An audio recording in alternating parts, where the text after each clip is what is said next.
Halo pemirsa Cokro TV, beberapa hari ke depan Indonesia kedatangan tamu istimewa, Paus Fransiskus yang sekarang sudah berada di Indonesia ya. Dan tamu saya kali ini juga istimewa, Romo Yohanes Wahyu Prasetyo, yang kita akan membicarakan soal kedatangan Paus Fransiskus ini. Selamat datang ke Cokro TV, Romo. Terima kasih, Mas Sahal. Ini kita sama-sama satu alumni ya, Ya. STF Bidakara. Tapi beda generasi. Beda generasi. Dan Saya beda lebih jurusan. Oh, oke. Saya kan filsafat sosial. Kalau ya. Romo Wahyu kan Keilahian. teologi. Ya. Gitu. Jadi, nah ini saya kira momen yang tepat, Romo, untuk membicarakan tentang kedatangan Paus Fransiskus ini ya. Karena dan saya tertarik nih untuk mendengarkan pencerahan dari Romo Wahyu tentang pemikiran pemikiran Paus Fransiskus ini ya, apa yang khas dari beliau dan seterusnya. Karena pemirsa, untuk Anda ketahui semua, Romo Wahyu ini baru saja menerbitkan buku mengurai pokok-pokok pikiran Paus Fransiskus. Romo Wahyu sebagai editor ya, dan penulisnya ini cukup beragam.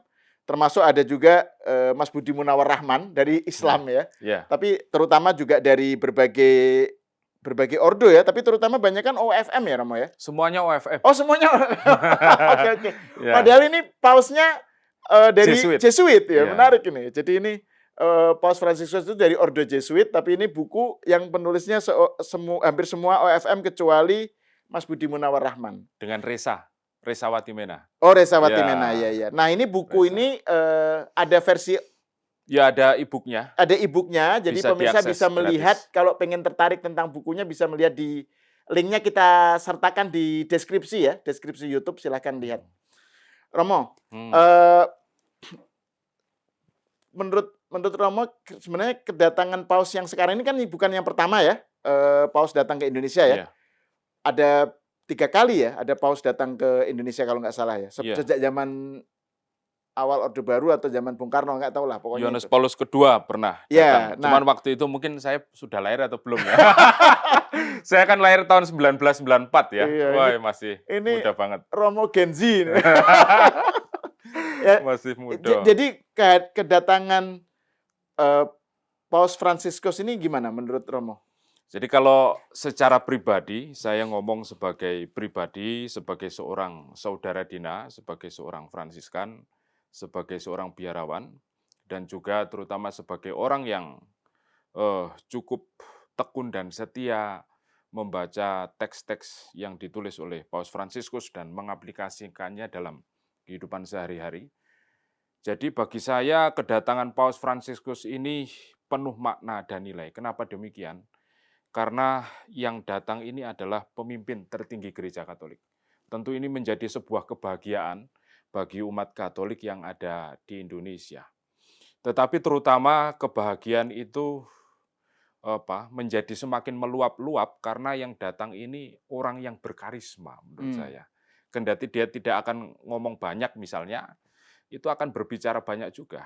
Terutama karena banyak orang tahu ya, terutama melalui media, bagaimana dia ini hidupnya sederhana, dia ini dekat dengan masyarakat, dia ini bisa bergaul dengan siapa saja, pembawaannya yang menyenangkan dan membuat orang merasa betah dan kerasan, saya kira seperti itu.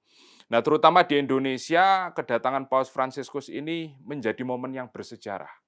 Jadi suatu negara mendapat kunjungan ya, selain sebagai seorang paus, pemimpin tertinggi agama Katolik, tetapi Paus ini kan juga tokoh dunia seperti itu ya, yang banyak menginspirasi berbagai macam pihak, dan saya kira hal-hal ini yang menurut saya menjadi bermakna dan bernilai. Ya. Nah itu Romo, kalau saya kan nggak terlalu banyak mendalami pemikiran Paus Fransiskus ya, tapi kalau beberapa waktu lalu kan saya nonton film Two Popes, film yang Netflix itu ya, Two Popes itu yang diperankan oleh Anthony Hopkins dan Jonathan Pryce atau apa itu, yang tentang pertemuan, perjumpaan dan persahabatan Paus Benedictus yang sebelumnya ya dengan Paus yang sekarang gitu. Nah di situ digambarkan cukup menarik gitu loh, bahwa Sementara kalau Paus Benedictus Ratzinger itu lebih scholar ya, sarjana yang sangat ketat dengan tradisi akademis gitu ya, dan sering digambarkan konservatif gitu ya. Sementara kalau Paus Fransiskus ini dengan background-nya yang semenjak di Argentina itu sangat merakyat yang seperti Romo Wahyu bilang tadi gitu. Nah, apa yang kira-kira kekhasan dari Paus Fransiskus ini apa, Romo? Dari segi tadi tema-temanya ya, apa yang membedakan dengan Paus sebelumnya? Ya, tentu saya kira setiap pemimpin ya, termasuk pemimpin agama itu kan punya kekhasan masing-masing. Dan memang yang saya ikuti sejak awal memang Paus Fransiskus. Kalau Benedictus agak kurang, tetapi saya juga ya membacalah karya-karya eh, Benedictus ke-16, misalnya dia menulis teologi sejarah Bonaventura seperti itu. Dan juga yang lainnya itu memang benar seperti Mas Sahal katakan bahwa dia itu orang yang sangat skolar ya, pendekatan akademiknya sangat ketat seperti itu. Dan yang menarik ya dari Paus Fransiskus kalau kita melihat kekhasannya, bukan untuk membanding-bandingkan Mas Iya, iya, ya. iya, yang kan Ya, setiap paus punya ya, personalitinya lah ya gitu ya. personality. Tapi memang punya tujuan baik semuanya. Mhm, mhm. Nah kalau Paus Fransiskus ini menurut saya dia itu paus yang sangat merakyat. Terutama tulisan-tulisannya ya, ajaran-ajarannya, ketika dia memberi katakanlah ceramah atau misalkan menulis pesan, jadi dia itu menulis pesan Mas Sahal, kalau misalkan ini ada hari perdamaian sedunia, Hmm. dia nulis. Kemudian hari orang sakit sedunia, dia nulis. Atau mungkin bahkan hari kakek nenek ya, hari lansia, hari anak-anak, hari orang muda, hari pangan, dan lain sebagainya. Ini kan menunjukkan bahwa Paus ini ingin mencoba menjawabi persoalan zaman. Hmm. Dan sejauh yang saya ikuti memang bahasa dari Paus Fransiskus ini ringan, mudah dimengerti dan mudah dicerna seperti itu. Dan dia kelihatan apa yang dia katakan, apa yang dia tulis itu menunjukkan bahwa dia itu turun di antara masyarakat dan mengenal banyak orang seperti itu. Nah, selain itu juga nampak sekali ya kalau kita melihat media itu kan bagaimana dia dekat dengan anak-anak ya, tidak canggung. Ya. Kemudian dengan orang-orang yang sakit dia jumpai, bahkan dia mencuci kaki orang-orang yang ada di penjara. Ini kan sesuatu yang menunjukkan bahwa dia mengakui sungguh martabat pribadi manusia seperti itu. Blusukan ya. Ya. Ini paus Pokoknya ini paus kesana yang kemari hobinya lah. blusukan. Ya. Nah itu Romo kalau dikaitkan dengan apa ya istilahnya nama atau gelar itu ya Fransiskus. Ya. Itu kan diambil dari Santo Fransiskus Assisi. Bisa dijelaskan nggak kenapa nama itu yang beliau pilih? Ya. Tadi Mas Sahal sudah sempat nyinggung ya, dia ini seorang Jesuit ya, tapi mengenakan nama Fransiskus ya. Bukan Fransiskus Saverius, tetapi Fransiskus dari Assisi. Ya. Ini nama pertama yang dikenakan oleh seorang paus yang menggunakan nama Fransiskus ya. Jadi ini suatu kehormatan juga bagi kami para Fransiskan. Tetapi di balik itu semua, pemilihan nama bukan sekedar memilih. Ya. Tetapi yang ditunjukkan oleh Paus Fransiskus adalah dia ingin menghidupi cara hidup sebagaimana dihidupi oleh Santo Fransiskus dari Assisi. Maaf, Ya. Santo Fransiskus itu pendiri OFM ya? Ya. Atau Ya, dikaitkan Fransiskan. dengan OFM itu singkatannya apa, Romo? Ordo Fratrum Minorum. Ordo Fratum Minorum. Ordo saudara-saudara Dina. Oke. Saudara-saudara Dina. Ya, gitu ya. Dina. Oke, silakan lanjut, Romo. Jadi tentang Santo Fransiskus Assisi ini. Ya. Jadi yang menarik ya dari Santo Fransiskus Assisi sehingga Paus kita, Paus Fransiskus, nama aslinya kan George Mario Bergoglio kan. Bergoglio. Jadi ya. Desember tahun ini dia usianya sudah 88 tahun beliau ini, Desember ini. Sehingga sudah sangat tua. Tapi masih fit ya? Ya masih ke sana kemari. Kalau di Kendati kadang kamu masih pakai kursi roda kan kalau kita lihat oh di gitu ya? media. Ya soalnya kan Heeh, kalau di film Two Popes heeh. itu kan Paus Fransiskus ini penggemar sepak bola gitu kan, Iya, orang Argentina gitu kan, iya, banyak orang menarasikan memang dia punya hobi bermain sepak bola ya, dan Tenggo ya. tenggo, Oke oke maaf, menari. saya motong, silakan Romo teruskan. Jadi Lanjut lagi ya ya, ke Santo Fransiskus. Jadi orang kudus ini, Santo Fransiskus Assisi ini menginspirasi George Mario Bergoglio dan saya rasa dalam masa kepemimpinannya dia sungguh-sungguh ya menghidupi apa yang juga dihidupi oleh Santo Fransiskus dari Assisi. Nah, Santo Fransiskus dari Assisi ini kan dia pengen ya atau punya cita-cita dan memang sungguh-sungguh paten dalam hidupnya ya untuk mengikuti jejak Yesus Kristus. Jadi hmm, ingin meniru secara total Yesus Kristus. Maka tidak terlalu berlebihan ya kalau banyak penulis, banyak penafsir ya mengatakan bahwa Santo Fransiskus Assisi adalah second Christ, Kristus yang kedua. oke. Bahkan Santo ini menginspirasi paus kita saat ini terutama karena kecintaannya terhadap alam.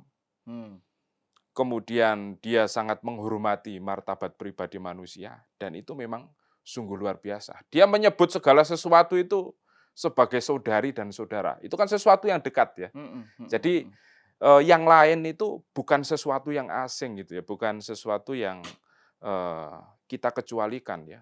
Mau hewan, mau tumbuhan, mau orang, itu sesuatu yang harus kita perhatikan. Dan memang ini sungguh-sungguh ditiru oleh Paus Fransiskus dan ini nampak juga dalam, ensikliknya. Jadi Mmm, ensiklik itu tulisan yang ditulis ya, oleh para paus seperti itu dan memang sebenarnya tujuannya itu global ya, bukan hanya, intern dari oke. untuk pembaca Katolik tetapi, khalayak umum. Jadi kalau kita misalkan baca, ensiklik Laudato Si atau ensiklik Fratelli Tutti itu ya oke-oke saja, entah Mmm, Anda agamanya apa atau bagaimana itu, oke-oke saja karena memang seruan untuk banyak ya orang seperti itu. untuk publik luas lah ya, bukan hanya umat Mhm, Katolik gitu ya? iya.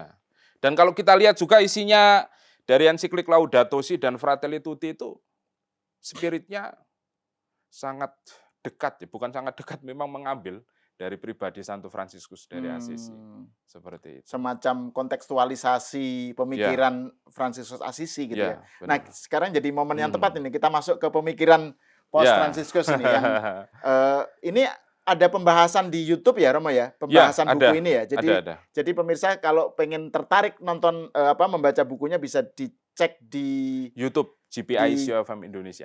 di Ah, YouTube, maaf gimana? YouTube? GPI COFM Indonesia. GPIC OFM Indonesia dan link bukunya tadi ya ada di deskripsi, Ya. di deskripsi konten ini, video yang sekarang. Nah, saya mau kita membahas soal ini Romo, saya Hmm. pengen Romo Wahyu menguraikan soal pemikirannya Paus Fransiskus kan. Kan tadi Romo bilang bahwa concern beliau adalah kepada, orang-orang miskin, orang-orang Mhm. yang terpinggirkan gitu kan. Jadi ada perhatian kepada the poor, Hmm. the disadvantaged Hmm. gitu ya, orang-orang yang termarginalkan dan Hmm. seterusnya. Tapi juga Paus Fransiskus kan juga concern dengan soal menyuarakan kritik terhadap inequality ya, Hmm. terhadap ketidaksetaraan Mhm. global gitu. Iya, Terus juga terhadap konflik ya, iya, konflik. pentingnya Mhm. rekonsiliasi dan seterusnya. Dan itu beliau kan belusukan ke berbagai negara gitu ya, Iya. negara-negara konflik. Mhm. Terus juga tadi soal alam ya, soal Mhm. lingkungan hidup, soal climate change Mhm. gitu. Nah, concern-concern Paus Fransiskus ini bisa diuraikan nggak Romo? Ya saya Bisa. nggak tahu secara ini aja, Iya, dari awal gitu, iya. intinya Jadi saya ingin, mengatakan begini dulu yang pertama. Jadi spiritualitas yang dihidupi Paus Fransiskus ini mau mengatakan kepada kita bahwa semua orang itu bisa mencapai kekudusan, hmm, bisa mencapai kesucian. Tidak harus ya, tidak harus masuk biara, hmm, tidak harus menjadi seorang pastor atau suster atau apapun ya. Bebas. Jadi dengan profesi kita masing-masing, kita tuh sebenarnya ingin mencapai kekudusan. Kita berjalan bersama untuk sampai ke sana. Hmm. Nah, seperti itu tuh yang dipegang teguh ya oleh Paus Fransiskus dan juga diajarkan. Jadi nilai spiritual seperti itu. Jadi kita tidak perlu minder, kita tidak perlu rendah diri seperti itu. Jadi kita itu punya kesempatan yang sama untuk menjadi kudus, untuk menjadi suci dengan cara kita. Hmm. Nah, memang paus ini kan sekali lagi bagi saya secara pribadi menilai ini paus rakyat gitu ya. Hmm. Jadi untuk mencapai kesucian, kekudusan itu bisa dilaksanakan dalam kehidupan sehari-hari dengan menjadi warga negara yang baik. Hmm. Itu juga sarana. Sarana tentu doa yes, oke. Doa ya, ikut perayaan Ekaristi segala macam oke. Tetapi salah satu cara lain yang bisa dilakukan ya menjadi warga negara yang baik dan memungkinkan kebaikan bersama. Itu yang pertama. Lalu yang kedua, yang menurut saya juga penting terkait dengan hal ini, kehadiran kita di dunia. Jadi kalau tadi dikatakan kita ini kan sebenarnya punya tujuan, katakanlah sama gitu ya, untuk menjadi orang yang baik, untuk menjadi orang yang suci, orang yang kudus ya. Ini kan juga terkait dengan kehadiran kita di dunia. Apa yang mau kita lakukan seperti ini. Nah, dalam bahasa umat Katolik itu kan disebut dengan katekese ya. Oke. Katekese, mewartakan kabar gembira. Lalu bagaimana caranya kita kemudian bisa mewartakan kabar gembira di dunia ini? Nah, kalau kita mengamati tulisan-tulisan Paus Fransiskus, di situ nampak jelas dan terang bahwa kita harus cakap. Cakap apa? Cakap mendengarkan, Hmm.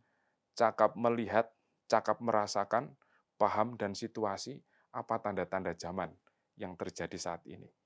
Sehingga yang namanya katekese bukan lagi persoalan mimbar, persoalan altar ini, tapi persoalan pasar. Hmm. Jadi bahwa oke baik ada altar, ada mimbar ya tempat para pastor kemudian ceramah, tetapi kita juga harus peka dengan situasi dan tanda-tanda zaman yang terus-menerus berubah. Apa yang terjadi? Tadi Mas Sahal sempat menyebut ada krisis iklim ya. Hmm. Kemudian ada tragedi Ya. kemanusiaan seperti itu.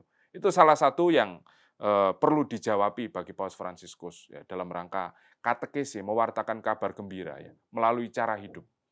Lalu yang ketiga, yang juga menarik ya kalau kita melihat secara sekilas gitu pemikiran Paus Fransiskus, dia mempunyai concern terhadap rumah kita bersama. Hmm.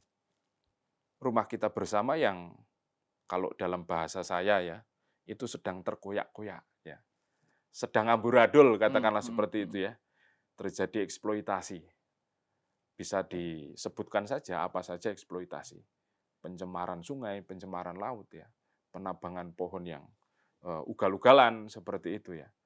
Eksploitasi bumi dan lain sebagainya. Dan ini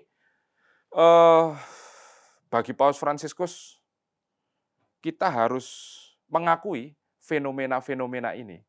Kita harus mengakui bahkan 1 September itu kemarin berarti ya. Ya. Itu kemarin itu apa, kalau di dalam tradisi gereja-gereja ya, entah itu Protestan, Katolik ya, Persatuan Gereja-gereja, itu ada namanya Season of Creation ya. Terjemahannya itu kira-kira musim ciptaan. Jadi di pembukaan Season of Creation, Paus Fransiskus ya seperti biasa dia menulis pesan.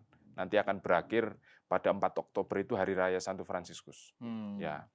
Dia mengatakan bahwa kita itu harus mengakui bahwa saat ini terjadi krisis iklim, terjadi pemanasan yang tidak seperti biasanya ya. Mungkin kita tadi juga merasakan ya di luar tadi panas banget Panas gitu ya, ya. betul. Panas banget. Jadi itulah krisis iklim yang bagi Paus Fransiskus ya kita harus menanggulanginya secara bersama-sama. Dan bagi dia karena bumi ini kita adalah rumah kita bersama, maka ini bukan hanya persoalan orang Katolik, bukan persoalan orang Islam saja, bukan hanya persoalan Hindu, Buddha segala macam, ini persoalan kita bersama. Maka untuk memecahkan persoalan ini tidak bisa ditempuh bagi Paus Fransiskus dengan 1-2 cara. Maka penting mengembangkan dan menumbuhkan dalam bahasa dia itu ekologi integral ya. Dan itu salah satunya bisa ditempuh melalui pendidikan yang holistik dan tentu ini melibatkan banyak hal. pengambil keputusan ya, pemerintah, Ya, ya. pemimpin tokoh ya umat beragama ya terkait dengan agama, juga para pebisnis ya, ekonomi. Jadi tidak bisa hanya diselesaikan dengan satu metode. Maka mewujudkan kesadaran bahwa kita ini sebagai warga ekologi itu juga penting. Bahwa kita bukan hanya satu-satunya. Lalu yang berikutnya yang menurut saya penting juga terkait dengan pemikiran Paus Fransiskus, dia sangat menekankan yang namanya persaudaraan. Hmm. Maka hal ini sangat khas kan dari Santo Fransiskus Asisi, melihat segala sesuatu sebagai saudari dan saudara. Dia juga menekankan demikian. Persaudaraan itu penting. Persahabatan sosial itu penting. Jangan sampai kita itu membangun tembok yang tebal sehingga tidak kenal dengan orang lain, atau menggali jurang sehingga kita tidak bisa bertemu dengan orang lain. Maka dalam persaudaraan, persahabatan sosial, bagi Paus Fransiskus, yang paling penting adalah kita merasakan perjumpaan real dengan orang lain. Bahkan dia menasihati para imam juga supaya menjadi imam yang berbau domba. Tidak hanya di dalam kamar atau di dalam gereja, tapi turun ke pinggiran-pinggiran untuk menjumpai orang-orang yang tidak berdaya seperti itu. Nah, lalu memang hal ini juga berdampak ya terhadap posisinya sebagai pemimpin tertinggi umat Katolik yang terus-menerus menyuarakan ya, ayo kita bangun perdamaian, ayo kita bangun keadilan, ayo kita mungkinkan terjaminnya keutuhan ciptaan. Jadi seperti itu, Ya. Mas Hal ya. Dan itu Romo kalau Heeh. poin yang soal persaudaraan itu kan Heeh. di ensiklik Fratelli Tutti. Fratelli Tutti. Ya. Itu kan kalau tidak salah dirumuskan atau keluar pada saat COVID ya. Iya, Dan pandemi COVID-19. iya kan itu Heeh. yang artinya kan situasi di mana Hmm. betul-betul dunia Iya. seperti Iya. tadi berkebutuhan khusus itu Ya, kan. berkebutuhan Nah, khusus. terus juga kan Paus Fransiskus kan juga berkunjung ke berbagai daerah konflik ya. Mhm. Misalnya merespon soal Rusia dan Mhm. Ukraina, Iya. soal Israel Iya. Palestina gitu kan. Terus pada saat yang sama juga membangun jembatan ya Iya. dengan bertemu Grand Sheikh Mhm. Al-Azhar gitu Alas. misalnya Mhm. ya. Jadi ada upaya-upaya untuk menjebol tembok Mhm. atau ini jurang ya. Mhm. Jurang itu supaya tidak lagi terjadi ada jurang, tapi pada saatnya membangun jembatan. Mhm. Nah, itu seberapa jauh itu berdampak kepada kultur kekatolikan, Romo, Iya. secara umum. Jadi teladan Ah, yang iya. tadi itu. Apa yang diserukan oleh Paus Fransiskus ini kan kemudian ditanggapi ya oleh umat Katolik ya. Misalnya di dalam masing-masing keuskupan, masing-masing paroki ya, bahkan LSM atau lembaga ya. Seperti kami punya GPI SUFM Indonesia yang bergerak di bidang keadilan, perdamaian dan keutuhan ciptaan itu juga berupaya mengijawantahkan sedemikian rupa semangat Paus Fransiskus. Nah, misalnya saya ambil contoh saja, di banyak tempat ketika terjadi pandemi COVID-19, itu kan tidak semua orang itu mempunyai makanan untuk dimakan atau penghasilan yang cukup untuk memenuhi kebutuhannya. Dan di situ saya melihat ya, banyak sekali umat Katolik yang begitu peka dan begitu solider terhadap yang lain. Karena seperti di dalam ensiklik Fratelli Tutti yang dia menekankan persahabatan sosial, persaudaraan, di situ kan dia menegaskan dengan tebel gitu ya, bahwa kita itu berada di perahu yang sama dalam bahasa dia. Berada di perahu yang sama. Maka untuk keluar dari krisis ini, kita memang harus saling bahu-membahu, saling menolong. Tidak bisa kita kemudian mengedepankan ego kita. Jadi itu yang menurut saya ditekankan terus-menerus. Dan spirit ini kemudian di kalangan umat Katolik, kalau dalam bahasa kami itu menyebutnya bersikap solider terhadap yang lain. Sehingga ada banyak kesempatan ya, misalnya seksi sosial paroki, seksi sosial lingkungan itu melakukan derma, melakukan kegiatan bakti sosial dan lain sebagainya sebagai bentuk konkret dari apa yang diamanatkan dan diajarkan oleh Paus Fransiskus. Nah, selain itu juga Paus ini kan sangat mencintai alam, sangat mencintai lingkungan ya. Dan hal ini juga kemudian menginspirasi ya di banyak gereja ya, mulai menggunakan tanaman hidup, bukan Oke. lagi bunga potong dan lain sebagainya ya. Mhm. Seperti itu. Kemudian juga mulai hal-hal yang sederhana ya.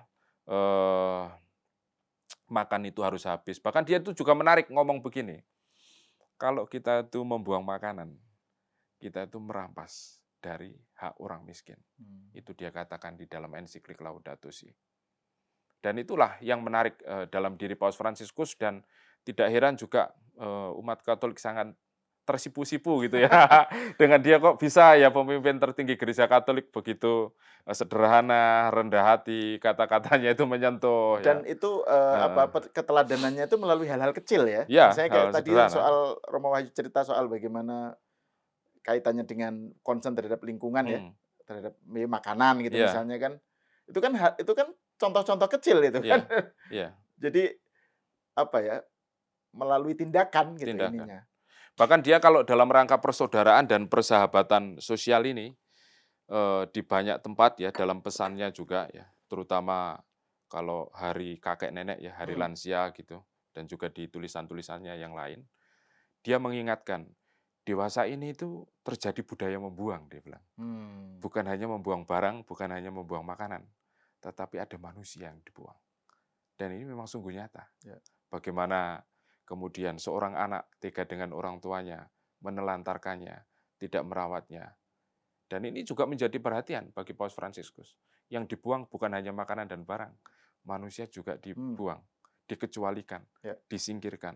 Ya bahasa sederhananya nggak dianggap gitulah ya. Iya, Ya. betul betul. Nah Mhm. ini saya jadi ingat, tadi yang soal bagaimana Paus Fransiskus concern dengan dampak dari konflik ya, Mhm. dampak dari perang gitu Mhm. misalnya ya, misalnya kayak Ukraina dengan Rusia gitu Mhm. kan. Kalau nggak salah Paus Fransiskus kan berkunjung ke Polandia Mhm. untuk menyantuni lah gitu para Mhm. pengungsi Mhm. dari Ukraina Iya. gitu ya Roma ya. Nah ini kan sebuah gestur yang Mhm. menunjukkan kepedulian terhadap tadi, Mhm. terhadap korban gitu ya, terhadap. Nah, tapi itu seberapa jauh kayak gitu tuh direspon oleh kekuasaan, Romo? Maksud saya, ada yang tersinggung nggak gitu? Misalnya kayak Putin gitu misalnya ya. Iya, iya, Ini iya, kan iya, kayak iya. kesannya kayak, wah, Paus Fransiskus kok jadinya berpihak pada Iya, Ukraina gitu. iya, iya, Ada iya. begitu nggak? Iya. Maksudnya seberapa jauh sikap-sikap Paus, Mmm. terutama dalam kaitannya Mhm. dengan perang ya, dengan konflik yang menekankan tadi itu, memihak korban gitu ya, Mhm. itu menyinggung kekuasaan nggak itu? Iya, kalau saya membacanya begini ya, jadi kalau Paus Fransiskus itu kan sangat menekankan kerjasama multilateral ya, Hmm. kerjasama antar negara. Karena sekali lagi dia itu meyakini bahwa kita itu berada di perahu yang sama, Perahu yang sama, oke. tidak lagi dibatasi oleh tembok-tembok pemisah, ya, jurang-jurang yang dalam yang memisahkan kita.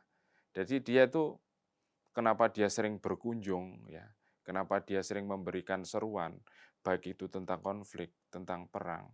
Karena dia menyadari persahabatan sosial dan persaudaraan itu lebih mulia daripada sekadar perang dan apa adu senjata. Hmm. Kalau tafsiran saya kalau perang menggunakan senjata yang begitu canggih kalau dibelikan makan dan dibagikan untuk orang-orang miskin, wah itu lebih bermanfaat Iya, daripada ngirim rudal sampai ratusan ya, pesawat siluman yang begitu canggih dan gitu ya. lupa terhadap perangnya, Iya. hanya pengennya kita makan-makan aja gitu. Iya, Nah, terus ini iya. Romo, kalau yang tadi kan juga berkaitan dengan ensiklik Mhm, yang ini ya, persaudaraan mhm, dan ensiklik sosialnya lah. mhm, Tadi kunjungan Paus Fransiskus pertemuan Paus Fransiskus dengan Grand Sheikh mhm, Al-Azhar. mhm.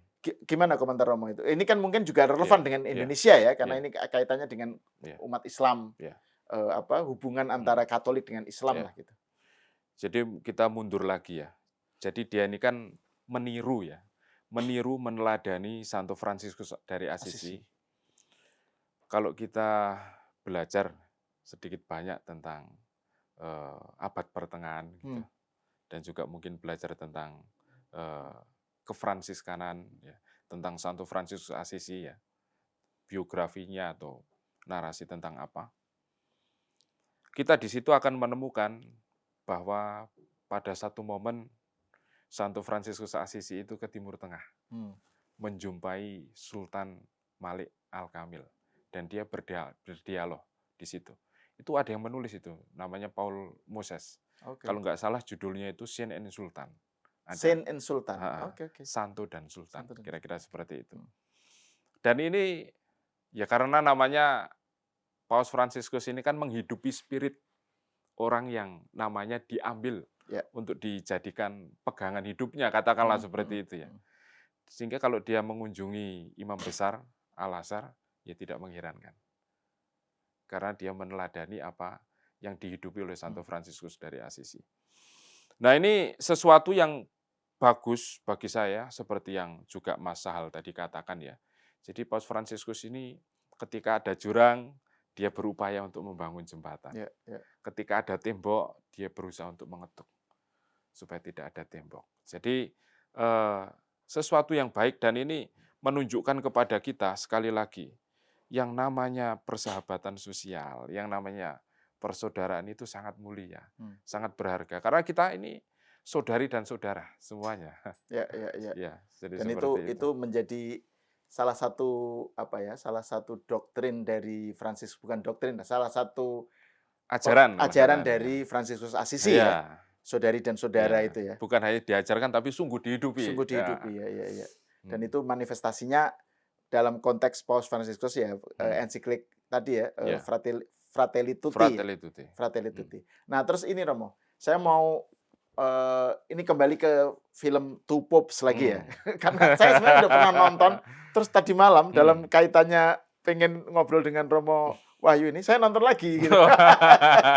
Itu kan ada adegan menarik tuh antara dialog ketika Paus Benedictus ya, Ratzinger bertemu dengan dengan siapa namanya? Bergoglio ya.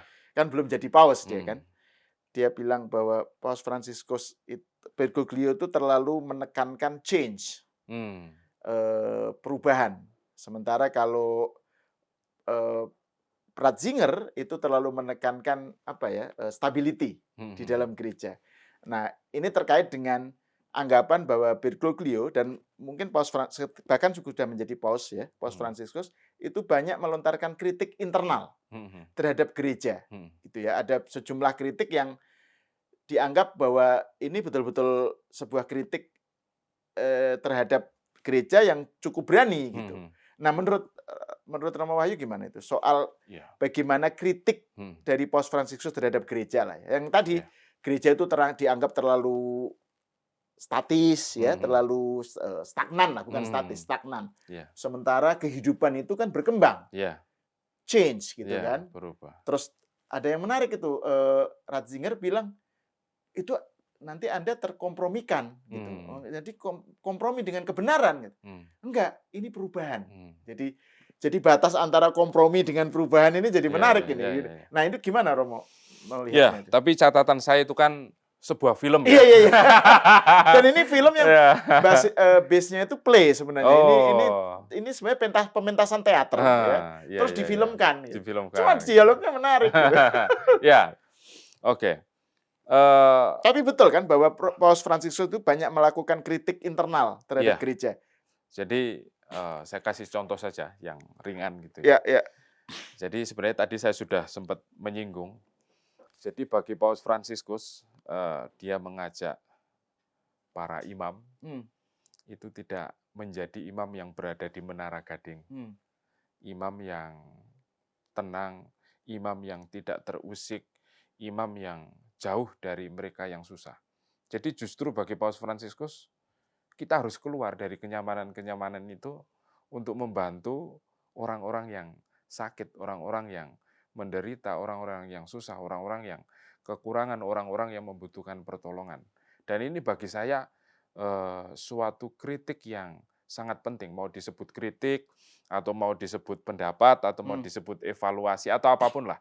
Tetapi bagi saya ini sesuatu yang penting, karena bagaimanapun juga, selain mengurusi hal-hal yang rohani, kita ini juga harus peka terhadap situasi sosial di tengah masyarakat. Dan ini bagi saya mengagumkan lah Paus Fransiskus ini karena dia sampai ke detail-detail itu memperhatikan siapapun. Sehingga dalam kehidupannya Paus Fransiskus menunjukkan, tadi saya mengatakan juga, bagaimana dia menjumpai orang sakit, Hmm. bagaimana dia mengunjungi orang yang dipenjara, bagaimana dia juga menerima anak-anak, bukan sebagai tidak menolaknya gitu Ya, ya, ya, ya. tapi nggak apa-apa, dia rangkul, dia peluk, ya dia beri perhatian seperti itu menunjukkan bahwa ya kita ini ada bersama yang lain, bukan orang yang punya ego yang tinggi, punya apa mungkin kekuasaan yang lebih. Kita ini sebenarnya ya saudari dan saudara Hmm, seperti hmm, itu. hmm. Dan itu menurut saya sangat penting. Jadi arah kepemimpinannya itu ya bagaimana kemudian kita itu menciptakan kebaikan bersama dengan tindakan-tindakan konkret. Ya. Seperti itu. Nah, terkait dengan kebaikan bersama itu, Romo, kan Hmm. kalau saya melihat di buku ini ya, Hmm. kan ada tulisan mengenai perhatian Paus Fransiskus Hmm. terhadap perkembangan-perkembangan mutakhir lah. Hmm. Misalnya artificial intelligence Intelligence, gitu ya. kan. Terus juga tulisan Romo Hmm. Wahyu sendiri mengenai politik ya, pengertian Politik yang politik seperti apa ya, ya. demokrasi seperti apa. Nah, Ah, bisa diuraikan ini kan bagian dari perhatian ya. Paus Fransiskus terhadap change gitu kan, terhadap Hmm. bahwa dunia kehidupan itu bergerak cepat Hmm. sekali gitu ya, dan gereja jangan sampai ketinggalan Hmm. gitu ya. Nah, bisa diuraikan nggak, Romo, Ya. soal bagaimana Ya. pandangan Paus Fransiskus terhadap AI, Hmm. terhadap demokrasi, terhadap politik gitu, Ya. Romo? Paus Fransiskus mengulas secara khusus pada Hari Perdamaian Sedunia tahun ini. Dia salah satunya mengangkat tentang artificial intelligence, tentang teknologi gitu ya. Lalu juga di dalam Hari Komunikasi Sedunia, dia juga ngomong tentang teknologi, tentang artificial intelligence. Dia sendiri mengakui bahwa perkembangan AI ini sangat cepat banget ya. Cepat dan makin mutakhir dan makin berpengaruh kemana-mana dan tidak bisa dibendung lagi. Lalu pertanyaannya bagaimana kita sebagai manusia ya menyikapi hal ini ya. Bagi dia ya yang paling penting itu tetap mengarahkan supaya artificial intelligence ini menimbulkan perdamaian. Artificial intelligence ini menimbulkan keadilan. Artificial intelligence ini tidak melupakan keutuhan ciptaan. Itu prinsipnya. Nah, lalu bagaimana kemudian caranya? Ini kan terkait dengan etika gitu ya. Maka etika ini menjadi sesuatu yang sangat penting dan tidak boleh dilupakan ketika orang siapapun yang ikut terlibat di dalam proses menumbuhkan dan mengembangkan artificial intelligence ini. Jangan sampai kemudian AI ini justru malah berdampak destruktif ya. Maka intinya Paus Fransiskus bilang harus dibuat regulasi yang baik dan juga pendidikan yang berkelanjutan. Karena tanpa regulasi dan tanpa pendidikan yang holistik berkelanjutan, ini akan kacau balau nanti. Kira-kira seperti itu. Nah, lalu juga terkait dengan politik yang baik ya. Politik yang baik dia uraikan juga di Fratelli Tutti ya sebenarnya, di ensiklik Fratelli Tutti. Jadi dalam buku ini saya mengatakan bahwa seringkali politik itu kan dilihat, dinilai, dimaknai sebagai sesuatu yang kotor ya, jelek ya, eksploitatif, kemudian korup ya, menjengkelkan ya, bahkan menjijikkan gitu ya, karena sesuatu yang kita lihat di dalam kehidupan masyarakat. Nah, di balik anggapan-anggapan umum itu, Paus Fransiskus terkait dengan politik yang baik ya, dia menghendaki supaya terjadi suatu tindakan politik yang baik dan tindakan politik yang benar. Jadi bagi dia, politik yang baik itu politik yang mempunyai keberpihakan terhadap martabat pribadi manusia, politik yang mempunyai dampak terhadap lingkungan yang semakin asri, alami, dan juga makin enak untuk dilihat, makin berkelanjutan. Kita bisa merawat segala sesuatu. Nah, ini juga suatu karakter yang tidak bisa sekali jadi ya, tidak bisa sekali jadi. Maka bagi dia penting bahwa kita itu jangan sampai menutup mata. Seringkali orang seperti itu sudah kita tutup mata, tutup hati nurani, sehingga bisa kita ngapain saja ya, tidak mau lagi peduli dengan yang lain. Nah, maka sebenarnya terkait dengan tindakan politik ini, semangat yang harus dihidupi adalah semangat kasih terhadap orang lain. Ya. Kita harus punya hati nurani. Sebagai seorang politisi, kalau kita tidak punya kasih, tidak punya hati nurani yang jernih, wah itu kan juga mengerikan ya. Karena bagaimanapun juga mereka yang terlibat di dalam politik, misalnya di sistem pemerintahan, itu kan sangat menentukan gitu ya.